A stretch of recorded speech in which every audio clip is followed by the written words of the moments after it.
প্রশ্নের জবাব পাওয়া যায় না কেন এই তথাকথিত ছাত্রলীগ কর্মীটি 2024 সালের নভেম্বরেও অস্ত্রশস্ত্র সহ ডাকাতি করে বেড়াতে পারে এবং ডাকাতির পর ধরা পড়লেও অস্ত্র সহ ধরা পড়লেও জামিনে মুক্তি পেয়ে যায়। কাজেই অনেক প্রশ্নের উত্তর মিলছে না।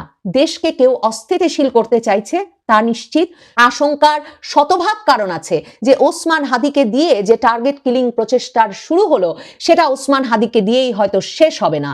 বাংলাদেশে ঢাকা ৮ আসনে নির্বাচনের সম্ভাব্য প্রার্থী ওসমান হাদিকে যে একরকমের টার্গেট করে সুনির্দিষ্টভাবে লক্ষ্য স্থির করে তার উপর গুলি চালানো হয়েছে এবং তাকে হত্যা প্রচেষ্টা চালানো হয়েছে, অর্থাৎ একরকমের টার্গেট কিলিং প্রচেষ্টার শিকার হয়েছেন হাদি। সেটা হাদিকে বিজয়নগর বক্স কালভার্ট এলাকায় শুক্রবার একেবারে দিনে দুপুরে যখন মোটরসাইকেল থেকে গুলি করে চলে যাওয়া হয় তারপর থেকেই আসলে বুঝতে কোনো অসুবিধা হচ্ছিল না এবং খুব স্বাভাবিকভাবে নির্বাচনের তফসিল ঘোষণার 24 ঘন্টার কম সময়ের মধ্যে যখন হাদির মতো আগস্টের আন্দোলনের পর থেকে সারা বাংলাদেশে পরিচিতি পাওয়া একজন প্রার্থীকে এভাবে গুলি করা হলো লক্ষ্য স্থির করে, তখন থেকেই সচেতন সকলেই বা পর্যবেক্ষকরা সকলেই কিংবা এমনকি সাধারণ মানুষ প্রশ্ন তুলছিলেন যে হাদি কি শেষ, হাদির পরে কে? মানে একরকম কি হাই প্রোফাইল প্রার্থী যাদেরকে দেশের মানুষ চেনে তাদেরকে লক্ষ্য স্থির করে করে এভাবে গুলি চালিয়ে হত্যা করে নির্বাচন বানচাল করা, নির্বাচন পিছিয়ে দেওয়া কিংবা সারা দেশকে অস্থিতিশীল করার একটা প্রচেষ্টা শুরু হলো কিনা হাদিকে লক্ষ্য করে গুলি চালানোর মাধ্যমে? হাদিদের একরকমের রাজনৈতিক সহকর্মী গণ অধিকার পরিষদ ভিপি নুরুর যে দল, নুরুল হক নুরুর দল গণ অধিকার পরিষদ, তার যে সাধারণ সম্পাদক রাশেদ খান, এই রাশেদ খান হাদির ওপর গুলি চলার মানে শুক্রবারের 3 দিন আগেই তিনি ঝিনাইদহে গত 9ই ডিসেম্বর এক সভায় গিয়ে নির্বাচনী জনসভায় গিয়ে বলেছিলেন যে নির্বাচন বানচালে 50 জন প্রার্থীকে টার্গেট কিলিং করা হবে এবং তখন সেটা কিন্তু পত্রিকায় শিরোনাম হয়েছিল, যেমন ধরুন ইত্তেফাক পত্রিকায় শিরোনাম করেছে এবং তারা সেদিনই লিখেছিল, সেই 9 তারিখে লিখেছিল যে গণ অধিকার পরিষদের কেন্দ্রীয় সাধারণ সম্পাদক রাশেদ খান বলেছেন যে গণ অভ্যুত্থানের পর যে নির্বাচন হচ্ছে সেই নির্বাচনে প্রত্যেক দলের প্রার্থীদের নিরাপত্তা দেওয়া সরকারের দায়িত্ব, কারণ আওয়ামী লীগের এক ধরনের চক্রান্ত রয়েছে যে যারা নির্বাচন করার জন্য প্রস্তুতি নিচ্ছে এরকম 50 জন প্রার্থীকে টার্গেট কিলিং করা হবে। আমি এমন তথ্য পেয়েছি, মানে রাশেদ খান বলছেন তিনি এমন তথ্য পেয়েছেন, আরো তথ্য তিনি পেয়েছেন যে যারা প্রার্থী রয়েছেন তাদের গুপ্ত হত্যা করার প্ল্যান আওয়ামী লীগের রয়েছে, এভাবে নির্বাচন বানচালের চক্রান্ত তাদের রয়েছে। এই কথাগুলো যখন রাশেদ খানের কথার বরাত দিয়েই হাদি টার্গেট কিলিং এর একরকমের মানে কিলিং প্রচেষ্টার একরকমের সরাসরি শিকার হওয়ার পর থেকেই সামাজিক যোগাযোগ মাধ্যমে এই নিয়ে ব্যাপক আলোচনা চলছে যে সত্যি এরকম তালিকা করে প্রচেষ্টা চালানো হচ্ছে কিনা, কারণ কোনোভাবেই কোনো সূত্র মতেই হাদির ঘটনাকে আসলে একটা একক বা বিচ্ছিন্ন ঘটনা হিসেবে ভাববার সুযোগ নাই, বিশেষভাবে তখন যখন এখন মানে শুক্রবারেই কিন্তু ফ্যাক্ট চেকিং একটা প্রতিষ্ঠান, আমি সেদিনই নাম জেনেছি, দ্য ডিসেন্ট এবং যুক্তরাজ্য প্রবাসী আল জাজিরার সাংবাদিক জুলকারনাইন সাইর মিলে ফেসবুকে ঘোষণা দিলেন যে হাদিকে যারা হামলা করেছেন যে দুজন তাদের সিসিটিভি ফুটেজ দেখে তারা বের করেছেন যে এই সিসিটিভি ফুটেজ যেই লোককে দেখা যাচ্ছে সেই লোকটি ইনকিলাব কালচারাল সেন্টারের সিসিটিভি ফুটেজেও উপস্থিত এবং বিভিন্ন গণমাধ্যমে প্রকাশিত ফেসবুক ইনস্টাগ্রামে তার অ্যাকাউন্ট এবং এসব বিবেচনা করে তারা চিহ্নিত করেছেন যে ওই ব্যক্তির নাম ফয়সাল করিম মাসুদ এবং এই ফয়সাল করিম মাসুদ আদাবর থানা ছাত্রলীগের পদাধিকারী ছিলেন, মানে তিনি আদাবর থানা ছাত্রলীগের একজন সদস্য ছিলেন। প্রথম আলো কিন্তু এই খবরটি নিশ্চিত করেছে এবং তারা বলছে যে এই ওসমান হাদিকে গুলির ঘটনায় সন্দেহভাজন কে এই ফয়সাল করিম দাউদ, সেখানে তারা নিশ্চিত করছে যে পুলিশ শনাক্ত করেছেন যে ওসমান হাদিকে যিনি গুলি করেছেন সেই সন্দেহভাজন ব্যক্তির নাম ফয়সাল করিম মাসুদ ওরফে দাউদ খান। প্রথম আলো খোঁজ নিয়ে জানতে পেরেছে ফয়সাল করিম নামের এই ব্যক্তি কার্যক্রম নিষিদ্ধ আওয়ামী লীগের ভাতৃপ্রতিম সংগঠন ছাত্রলীগ, যেটা কিনা নিষিদ্ধ, সেই নিষিদ্ধ ছাত্রলীগের রাজনীতির সঙ্গে জড়িত ছিলেন। 2019 সালের 11ই মে ঘোষিত কেন্দ্রীয় ছাত্রলীগের পূর্ণাঙ্গ কমিটিতেও তিনি সদস্য হয়েছিলেন। এখন প্রথম আলো তার মানে পুলিশও একেই প্রধান হামলাকারী বলে মনে করছে। স্বরাষ্ট্র উপদেষ্টার তরফে এখনই এরই মধ্যে 250 কোটি টাকা 50 লক্ষ টাকা পুরস্কার ঘোষণা করা হয়েছে যিনি এই ফয়সাল করিম মাসুদ বা দাউদ খানকে ধরিয়ে দিতে পারবেন তার জন্য। কিন্তু এই যে ছাত্রলীগ করা ব্যক্তি, শুক্রবার দিনে ইনকিলাব মঞ্চের নেতা কর্মীরা, সমর্থকেরা, হাদির যারা জনসংযোগে একেবারে ঘনিষ্ঠভাবে কাজ করছিলেন, তারা সিসিটিভি ফুটেজ দেখে চিহ্নিত করে বলেন যে এই ব্যক্তিরা হাদির সঙ্গে মিলে, তাদের দলের সঙ্গে মিলে ঘনিষ্ঠভাবে নির্বাচনী প্রচারণায় গত কয়েক সপ্তাহ ধরে কাজ করছিলেন। তার মানে ছাত্রলীগের পদাধিকারী একজন, যাকে কিনা ফ্যাক্ট চেকিং প্রতিষ্ঠান জুলকারনাইন সাইর হামলার কয়েক ঘন্টার মধ্যে চিহ্নিত করতে পারলেন, ছাত্রলীগের আদাবর থানার পদাধিকারী এবং এখন প্রথম আলো বলছে কেন্দ্রীয় কমিটিতেও থাকা একজন সদস্য হিসেবে, তাকে কিনা ইনকিলাব মঞ্চের কোনো নেতা কর্মী কিংবা ওসমান হাদির মতো একজন নেতা শনাক্ত করতে পারেন নাই। এবং এই ব্যক্তি, এই সাবেক ছাত্রলীগ নেতা, কয়েক সপ্তাহ ধরে হাদির সঙ্গে কাজ করছিলেন।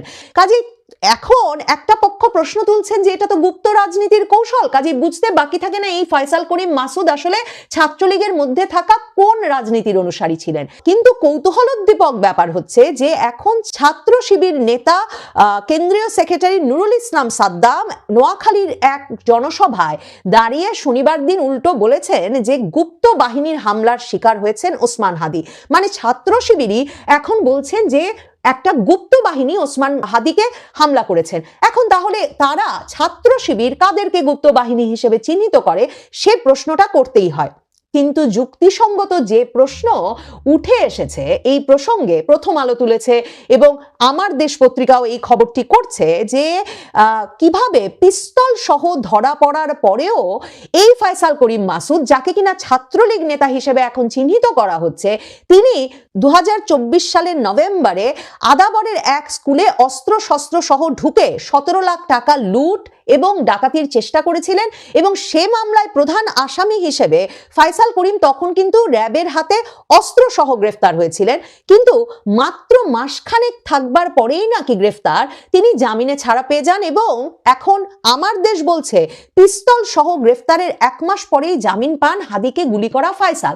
কাজেই সত্যি তো এই ফয়সাল ছাত্রলীগ নেতারা যখন প্রাণ ভয়ে, মবের ভয়ে এবং পুলিশের ভয়ে, হামলা মামলার ভয়ে, মানে আগস্টের 5 তারিখ থেকে প্রাণ ভয়ে প্রাণ বাঁচাতে দিক বিদিক ছুটছেন, তখন কিনা ফয়সাল মহাল তবিয়তে, যেই আদাবরে তিনি বরাবর ছাত্রলীগের রাজনীতি করে এসেছেন, সেই আদাবরেই অস্ত্রশস্ত্র নিয়ে প্রাইভেট অফিসে ঢুকে ডাকাতি আর লুটপাট করতে যাচ্ছেন। তারপর তাকে ধরে ফেলা হচ্ছে, কিন্তু তিনি আবার 1 মাসের কম সময়ে জামিন পেয়ে যাচ্ছেন। কাজেই নানা রকম প্রশ্ন উঠছে যে কোন সে বাহিনী, কারা এসব টার্গেট কিলিং ঘটাচ্ছে। ডক্টর মোহাম্মদ ইউনূস শনিবার যমুনায় দেখা করেছেন ওসমান হাদির পরিবার, তার বোন, ভাই সহ তার পরিবারের সদস্যদের সঙ্গে এবং ইনকিলাব মঞ্চের নেতাকর্মীদের সঙ্গে। পাশাপাশি ডক্টর মোহাম্মদ ইউনূস তখন 3 দলের নেতৃবৃন্দকে ডেকেছিলেন, বিএনপি, জামায়াত এবং জাতীয় নাগরিক পার্টির নেতৃবৃন্দ উপস্থিত ছিলেন। এই 3 দলকে তিনি অভ্যুত্থান বিরোধী শক্তির যে কোনো ষড়যন্ত্রের বিষয়ে ঐক্যবদ্ধ থাকার আহ্বান জানিয়ে এটা জানিয়েছেন যে তাদের কাছে এখন যে তথ্য আছে, মানে ওসমান হাদির ওপর এই হত্যার চেষ্টা হওয়ার আগে কোনো তথ্য পান নাই প্রধান উপদেষ্টা সহ স্বরাষ্ট্র মন্ত্রণালয় বা সরকার, কিন্তু এখন তাদের কাছে যে তথ্য আছে তাতে তারা জানতে পারছেন এই পুরো ঘটনা একটা গভীর ষড়যন্ত্রের ফসল এবং সেটা নির্বাচন বানচাল করার গভীর ষড়যন্ত্র। এবং তারা আরো জানতে পারছেন যে ষড়যন্ত্রকারীরা এখন প্রশিক্ষিত শুটার ভাড়া করছে। তার মানে প্রধান উপদেষ্টা ডক্টর মোহাম্মদ ইউনূসও কিন্তু সরাসরি বললেন যে টার্গেট কিলিং এর ঘটনার একটা প্রস্তুতি আছে এবং টার্গেট কিলিং এর ঘটনা বাস্তবায়নে একটা পক্ষ, মানে তিনি আওয়ামী লীগকে ইঙ্গিত করছেন, একটা পক্ষ রীতিমতো শুটার ভাড়া করে ফেলেছে, এ খবর এখন তাদের কাছে আছে। এখন তো তার মানে সরকারের এই 50 জন, মানে কোন 50 জনের তালিকার কথা বলছেন রাশেদ খান, সেই তালিকা নিয়ে কাজ করা উচিত এবং সুনির্দিষ্টভাবে ওই প্রার্থীদের নিরাপত্তা দেওয়া উচিত। আসলে সরকারকে তো একটা নির্বাচন অনুষ্ঠান করতে হলে নির্বাচনের সকল প্রার্থীকেই নিরাপত্তা দিতে হবে। আমার দেশ পত্রিকা, মানে বাংলাদেশের শীর্ষস্থানীয় জামায়াতপন্থী পত্রিকা, যেটির একরকম ওই রাজনীতির বয়ান এবং ওই রাজনৈতিক শক্তিটির কাছে যেসব খবর আছে, তারা কি করে বিভিন্ন খবর বিশ্লেষণ করছে সেটা বুঝতে যে পত্রিকাটি পাঠ অত্যন্ত গুরুত্বপূর্ণ। যেই পত্রিকার সম্পাদক মাহমুদুর রহমান শনিবার হাদির ওপর হামলার প্রতিবাদ সমাবেশে গিয়ে বলেছেন যে তিনি হাদি সুস্থ না হওয়া পর্যন্ত, অর্থাৎ সম্পাদক মাহমুদুর রহমান বলেছেন যে তিনি ওসমান হাদি সুস্থ হয়ে হয়ে না ফেরা পর্যন্ত হাদির সকল অসমাপ্ত কাজ তিনি সমাপ্ত করার চেষ্টা চালিয়ে যাবেন। সেই মাহমুদুর রহমানের পত্রিকায় লেখা হচ্ছে যে কিলিং টার্গেটে জুলাই যোদ্ধারা হাদি সহ 3 জনের ওপর হামলার আগাম তথ্য নাকি সরকারকে জানানো হয়েছিল। তার মানে ডক্টর ইউনূস যে এখন বলছেন যে এখন তাদের কাছে তথ্য আছে, কথাটা তার মানে ঠিক নয়। আমার দেশ পত্রিকা লিখছে, শরীফ ওসমান হাদি সহ শীর্ষস্থানীয় কয়েকজন জুলাই যোদ্ধার ওপর হত্যার উদ্দেশ্যে হামলা হতে পারে এমন স্পর্শকাতর গুরুত্বপূর্ণ তথ্য সরকারকে আগেই জানানো হয়েছিল, কিন্তু কোনো ব্যবস্থা নেওয়া হয়নি এমন অভিযোগ সংশ্লিষ্টদের। আমার দেশ বলছে যে টার্গেট কিলিং এর তালিকায় হাদি ছাড়াও এনসিপির হাসনাত আব্দুল্লাহ এবং আমার বাংলাদেশ এবি পার্টির সাধারণ সম্পাদক ব্যারিস্টার আসাদুজ্জামান ফুয়াদ সহ আরো কয়েকজন জুলাই সংগঠকের ওপর হামলার সুনির্দিষ্ট তথ্য পাওয়া যায়। পত্রিকাটি লিখছে যে সেপ্টেম্বরে যুক্তরাজ্য প্রবাসী জনৈক আইনজীবীর সূত্রে প্রাপ্ত এ সংক্রান্ত তথ্য যথাসময়ে সরকারের গোয়েন্দা সংস্থা সহ উচ্চ পর্যায়ের কাছেও পৌঁছে দেওয়া হয়। এমনকি খোদ ওসমান হাদি সহ 3 জুলাই যোদ্ধা নিজেরাই হুমকির বিষয়টি সরকারের দায়িত্বশীলদের নজরে আনেন। আইনজীবী বলেছিলেন যে তিনি পেশাগত কাজে বিশ্বের কয়েকটি দেশের গুরুত্বপূর্ণ সিকিউরিটি এজেন্সির সঙ্গে যুক্ত থাকায় তার কাছে স্পর্শকাতর এসব তথ্য এসেছিল, কিন্তু দ্রুততম সময়ে এসব বিষয়ে প্রয়োজনীয় ব্যবস্থা নেওয়া না হলে বিপদ আসন্ন বলে সতর্ক করলেও কোনো ব্যবস্থা নেওয়া হয় নাই। দেখেন, ওসমান হাদি কিন্তু 14ই ডিসেম্বরের দিকে ফেসবুকে স্ট্যাটাস দিয়েই বলে দিয়েছিলেন যে তার কাছে বিদেশের বিভিন্ন দেশ থেকে অন্তত 30টি নাম্বারের মাধ্যমে টেক্সটে এবং ফোনে হত্যার হুমকি আসছে, তার পরিবারের দিকে নজর রাখা হচ্ছে, তার স্ত্রী মা বোনকে ধর্ষণের হুমকি দেওয়া হচ্ছে আর তাকে হত্যার হুমকি দেওয়া হচ্ছে। অথচ সরকার যেমন ওসমান হাদির বিশেষ কোনো নিরাপত্তার ব্যবস্থা করেন নাই, তেমনি ব্যারিস্টার ফুয়াদ কিংবা হাসনাত আব্দুল্লাহর জন্যও কিন্তু বিশেষ নিরাপত্তার ব্যবস্থা হয় নাই। প্রধান উপদেষ্টা ওসমান হাদির ওপর হামলার ঘটনার পর শুক্রবারে নির্দেশনা দিয়েছেন বিশেষভাবে জুলাই আন্দোলনের সঙ্গে জড়িত ছাত্র নেতাদের, তরুণ নেতাদের যাতে নিরাপত্তার ব্যবস্থা করা হয়। আর স্বরাষ্ট্র উপদেষ্টা শনিবার ঘোষণা দিয়েছেন যে নির্বাচনে যারা প্রার্থী হচ্ছেন তারা যদি চান তাদেরকে অস্ত্রের লাইসেন্স দেওয়া হবে। এভাবে নিরাপত্তার ব্যবস্থা করার কথা বলছে সরকার, কিন্তু সরকার এই টার্গেট কিলিং থেকে নির্বাচনের প্রার্থীদেরকে নিরাপদ করতে কি করছে সেটা যেমন জানা যায় না, তেমনি প্রধান উপদেষ্টা যে আপনাদেরকে ঐক্যবদ্ধ থাকতে হবে, বিএনপি জামাত এনসিপি কে এই কথা বললেন এবং বলে জানিয়ে দিলেন যে ষড়যন্ত্রকারীরা প্রশিক্ষিত শুটার নিয়োগ করেছে, সেটা ঠেকাতে কি ব্যবস্থা নেওয়া হবে এবং 3 দলের ঐক্যের মাধ্যমে কি করে প্রশিক্ষিত শুটারের হাত থেকে টার্গেট কিলিং পরিকল্পনা থেকে বাঁচা যাবে, সেই প্রশ্নেরও কোনো জবাব মেলে না।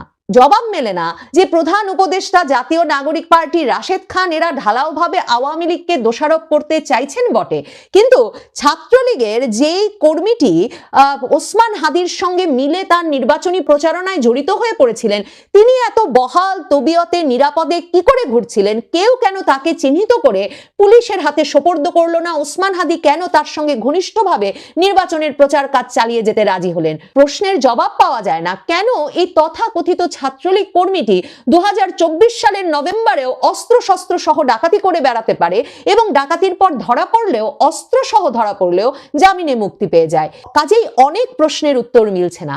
দেশকে কেউ অস্থিতিশীল করতে চাইছে তা নিশ্চিত।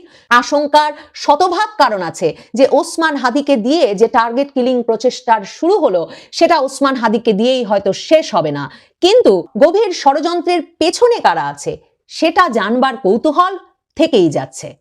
প্রচুর পরিমাণ অস্ত্রধারীরা এবং শীর্ষ সন্ত্রাসী জঙ্গিরা মুক্ত অবস্থায় আছেন, সেটাও তো সত্য। এই ষড়যন্ত্রের জালটাই বা কারা বিস্তার করে রেখেছিলেন? কারা চাইছিলেন যে এই পুরো ক্ষেত্রটা প্রস্তুত থাকবে যাতে যে কোনো সময় চাইলেই অস্ত্রধারী শীর্ষ সন্ত্রাসী কিংবা জঙ্গি হামলাকারী এদেরকে একরকমের উস্কে দিয়ে একটা সমন্বিত কায়দায় আইন শৃঙ্খলা পরিস্থিতির অবনতি ঘটানো যাবে। বাংলাদেশে ঢাকা 8 আসনের সম্ভাব্য প্রার্থী ইনকিলাব মঞ্চের নেতা ওসমান হাদি, তাকে যখন শুক্রবার রাতে ঢাকা মেডিকেল কলেজ হাসপাতালে একটা অস্ত্রোপচার শেষে এভারকেয়ার হাসপাতালে নিয়ে যাওয়া হয়েছে, তখন চিকিৎসকেরা বলেছেন যে তার অবস্থা অত্যন্ত গুরুতর, তবে একমাত্র আশার কথা তিনি বেঁচে আছেন। বিবিসি বাংলা শিরোনাম করছে ওসমান হাদির অবস্থা খুবই ক্রিটিক্যাল, তবে তিনি বেঁচে আছেন। মাথার এক পাশ দিয়ে গুলি ঢুকে অন্য পাশ দিয়ে বেরিয়ে গেছে হাদির, এবং ঢাকা মেডিকেল কলেজ হাসপাতালের নিউরোসার্জারি বিভাগের প্রধান ডাক্তার জাহিদ রায়হান একটা অস্ত্রোপচার শেষে সরাসরি বলেছেন সাংবাদিকদের যে আমরা পেশেন্টের ব্যাপারে কোনো আশার কথা বলবো না, তবে উনি এখনো বেঁচে আছেন, বাকিটা আল্লাহর ইচ্ছা। এই হচ্ছে ওসমান হাদির অবস্থা। কাজে তার শারীরিক অবস্থা নিয়ে, মানে তিনি তো একটা জীবন মৃত্যুর সন্ধিক্ষণে আছেন, সেটা নিয়ে উদ্বেগ যেমন আছে, সারা দেশে ব্যাপক বিক্ষোভ ছড়িয়ে পড়েছে ওসমান হাদির ওপরে এই হামলার ঘটনায়। ঢাকা সহ দেশের বিভিন্ন জেলায় বিক্ষোভ হয়েছে। ওসমান হাদি 2024-এর জুলাই আগস্টের আন্দোলনের অন্যতম নেতা, কাজেই বিশ্ববিদ্যালয়গুলোতে বিক্ষোভের ঘটনা ঘটেছে। ঢাকা বিশ্ববিদ্যালয়, চট্টগ্রাম বিশ্ববিদ্যালয়, রাজশাহী বিশ্ববিদ্যালয়ে যেমন ছাত্ররা নেমে এসেছেন ওসমান হাদির বিরুদ্ধে গুলির প্রতিবাদে, তেমনি নারায়ণগঞ্জ, ঝালকাঠি, কুষ্টিয়া, সিলেট, মৌলভীবাজার সহ দেশের বিভিন্ন জেলায় জেলায় বিক্ষোভের ঘটনা ঘটেছে। কিন্তু প্রধান প্রশ্ন হয়ে থেকেছে এবং সকলের মনেই যেটা ঘুরছে সেটা হচ্ছে ওসমান হাদিকে গুলির ঘটনাটি ঘটালো কারা, এর পেছনে কারা, ষড়যন্ত্রটা কার। এবং এটা তো একটা বিচ্ছিন্ন ঘটনা হতে পারে না। মানে ওসমান হাদির মতো একজন সুপরিচিত, সারা বাংলাদেশে পরিচিত একজন তরুণ নেতা, তাকে সুনির্দিষ্টভাবে টার্গেট করে যে এই হত্যাকাণ্ড ঘটানো হয়েছে, একেবারে হত্যাকারীকে নিয়োগ দিয়ে, সেটা হত্যার যেসব সিসিটিভি ভিডিও বেরিয়ে এসেছে থেকে শুরু করে কোনোভাবে এই নিয়ে সন্দেহ করবার কোনো অবকাশ নাই। তার মানে এই যে উদ্বেগ, আতঙ্ক, আশঙ্কা, বিক্ষোভ, এটা সারা দেশে ছড়িয়ে দেওয়ার লক্ষ্যেই ওসমান হাদিকে লক্ষ্য করে এই হামলা চালানো হলো, এই গুলি চালানো হলো, যেই গুলি কিনা তার মাথার এক পাশ দিয়ে ঢুকে আরেক পাশ দিয়ে বেরিয়ে গেল। এবং তিনি বিজয়নগর বক্স কালভার্ট এলাকায় তখন রিক্সা দিয়ে নির্বাচনী জনসংযোগের কাজেই যাচ্ছিলেন। তাহলে এই যে ওসমান হাদির ওপরে এই হামলা, সেটা কি একটা বিচ্ছিন্ন ঘটনা তো নয় বটেই, কিন্তু এরপরে কে হামলার শিকার হবেন এবং এই ঘটনাটি যারা ঘটিয়েছে তাদের এর পরবর্তী পরিকল্পনা কি? তারা তো নিশ্চয়ই নির্বাচনের তফসিল ঘোষণার 24 ঘন্টার কম সময়ের মধ্যে যখন এমন একটা ঘটনা ঘটিয়েছেন, একটা সুনির্দিষ্ট বার্তা তো তারা নিশ্চয়ই দিতে চান। সংস্কৃতি উপদেষ্টা সরোয়ার ফারুকী কালকে স্ট্যাটাস দিয়ে মনে করিয়েছেন যে ওসমান হাদি আগে থেকেই হত্যার হুমকি পাচ্ছিলেন, এবং তিনি বলেছেন যে ওসমান হাদিকে 30টি বিভিন্ন ভারতীয় নম্বর থেকে ফোন করে হুমকি দেওয়া হচ্ছিল। 17ই নভেম্বর শেখ হাসিনার বিচারের রায়ের আগে ওসমান হাদি ফেসবুকে স্ট্যাটাস দিয়েই বলেছিলেন যে তিনি প্রায় 30টি বিভিন্ন দেশের নাম্বার থেকে টেক্সট এবং কল পাচ্ছেন, এবং যেগুলোতে তাকে হুমকি দেওয়া হচ্ছে এবং সেগুলোর সামারি হচ্ছে যে তাকে সর্বক্ষণ নজরদারিতে রাখা হচ্ছে, তারা আমার বাড়িতে আগুন দেবে, আমার মা, বোন ও স্ত্রীকে ধর্ষণ করবে এবং আমাকে হত্যা করবে। এবং তিনি বলেছিলেন যে এক আবরারকে হত্যার মধ্য দিয়ে হাজারো আবরার জন্মেছে এদেশে, এক হাদিকে হত্যা করা হলে তাওহীদের এই জমিনে আল্লাহ লক্ষ হাদি তৈরি করে দেবেন। নাহিদ ইসলাম জাতীয় নাগরিক পার্টির নেতা, তিনি যখন ঢাকা মেডিকেল কলেজ হাসপাতালে শুক্রবারে দেখতে গিয়েছিলেন ওসমান হাদিকে, তিনিও বেরিয়ে এসে বলেছেন যে ওসমান হাদিকে এই হামলার ঘটনা একটা বড় ষড়যন্ত্রের অংশ, এবং তিনি বলেছেন যে কথিত আওয়ামী লীগ একটা সিকিউরিটি থ্রেট বাংলাদেশ ও জনগণের জন্য। আমরা দেখেছি হাদির অবস্থা অত্যন্ত সংকটাপন্ন, আশঙ্কা করছি এ ঘটনার পেছনে বড় কোনো ষড়যন্ত্র আছে।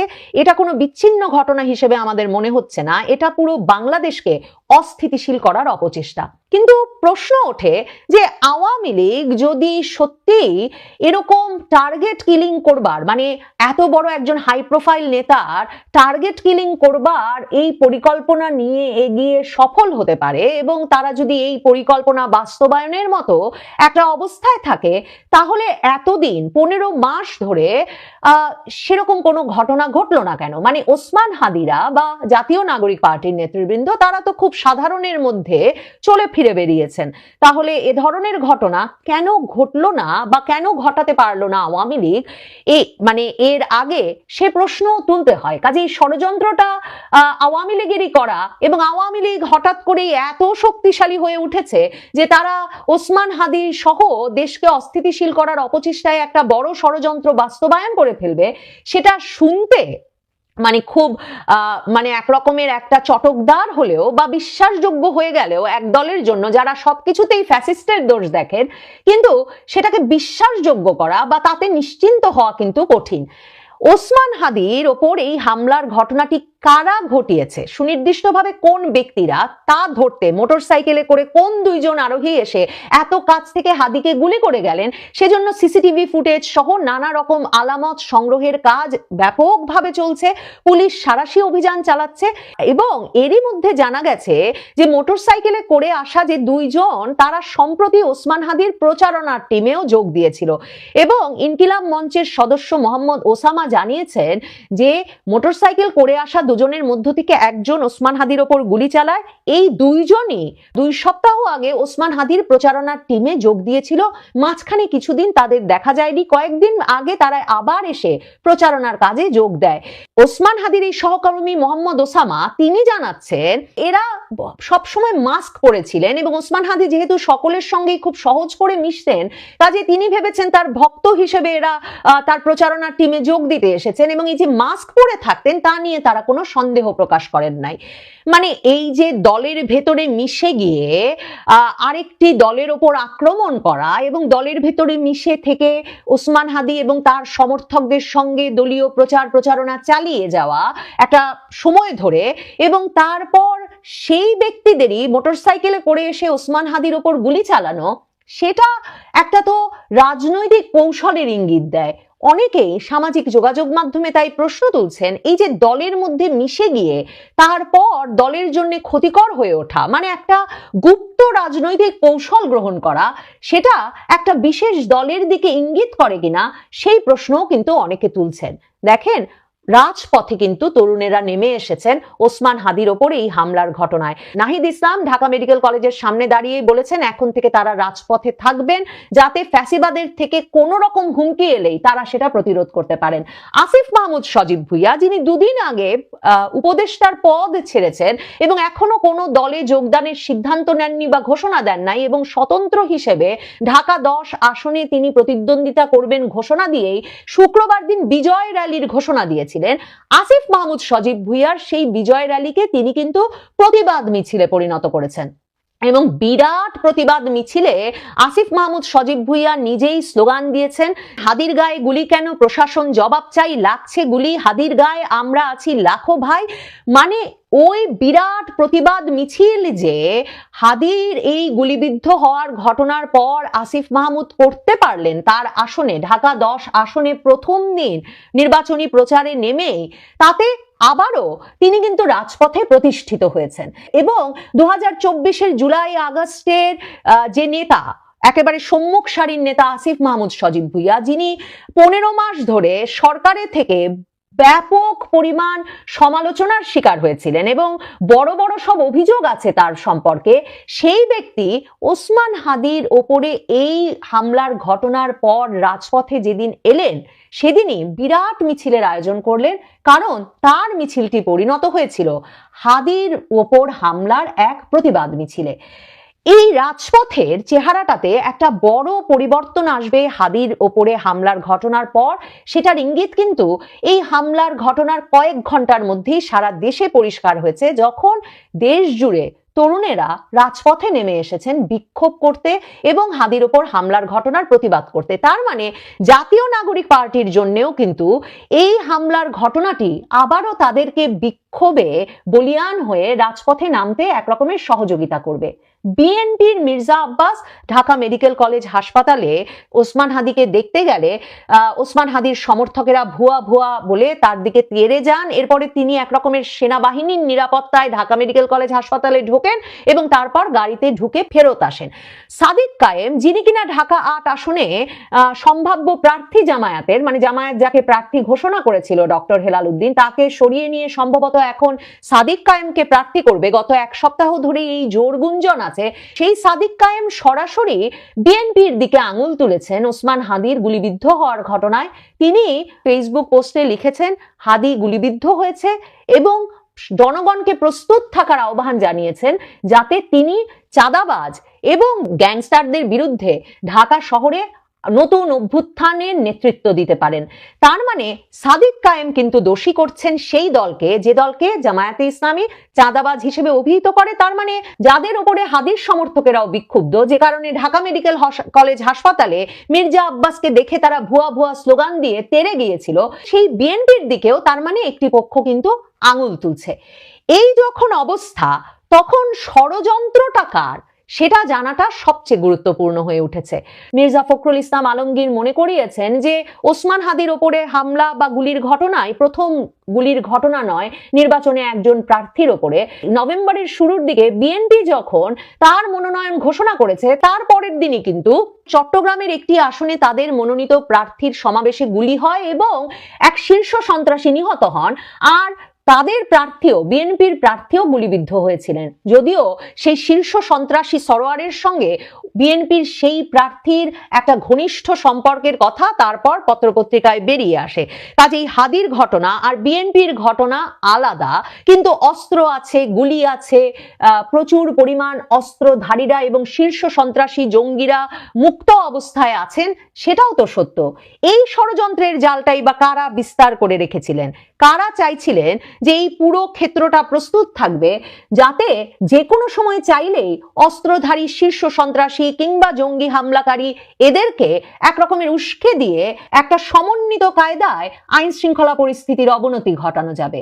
সেটা ভাবলে, সেই আশঙ্কা করলে কিন্তু ওসমান হাদির ঘটনা দিয়েই শেষ হচ্ছে ঘটনা, সেটা ভাববার যেমন সুযোগ থাকে না, ওসমান হাদির ওপরে এই হামলার ঘটনা যে পরিস্থিতি গুরুতর দিকে যাবে তার একটা ইঙ্গিত সেটা বুঝতেও বাকি থাকে না। তবে তারেক রহমান এমন একটা দিনেই সিদ্ধান্ত জানিয়েছেন যে তিনি 25শে ডিসেম্বর বাংলাদেশে ফিরছেন 17 বছরের প্রবাস জীবনের অবসান ঘটিয়ে। সেই 23শে নভেম্বর তার মা বেগম খালেদা জিয়া আশঙ্কাজনক অবস্থায় হাসপাতালে যাওয়ার পর থেকেই তারেক রহমান কবে ফিরবেন এই নিয়ে আলোচনা তুঙ্গে ছিল। ওসমান হাদি যেদিন গুলিবিদ্ধ হয়েছেন, যেদিন বাংলাদেশের পরিস্থিতিটা নির্বাচন আয়োজনের উপযোগী কিনা এ নিয়ে নানা তরফে প্রশ্ন উঠছে, সেদিন তারেক রহমান জানিয়েছেন তিনি 25শে ডিসেম্বর ফিরবেন, কারণ 29শে ডিসেম্বর তফসিল অনুযায়ী মনোনয়ন জমাদানের শেষ দিন। কাজেই তারেক রহমানকে তার আগে ফিরতে হবে, ভোটার হতে হবে, মনোনয়নপত্র জমা দিতে হবে, এ আলাপ ছিল। ওসমান হাদির গুলিবিদ্ধ হওয়ার ঘটনার পর পরিস্থিতি কোন দিকে মোড় নেয়, একদিকে তার শারীরিক পরিস্থিতি কোন দিকে যায়, তাতে বিক্ষোভ, জনরোষ কোন দিকে যায়, সেগুলো যেমন আলাপের বিষয়, তেমনি আইন শৃঙ্খলা পরিস্থিতি নিয়ে উদ্বেগ, আশঙ্কা, আতঙ্কের জায়গাটা কোথায় যায়, নির্বাচনটা অনুষ্ঠিত হতে পারে কিনা সময় মতো, সেসব প্রশ্ন ওঠে। কাজেই 25শে ডিসেম্বর তারেক রহমানের ফেরা হয় কিনা, নিরাপত্তা পরিস্থিতিটা তার ফেরার অনুকূল থাকে কিনা, সেটাও আগামী কয়েকদিনের মধ্যেই নিশ্চয়ই নির্ধারিত হয়ে যাবে।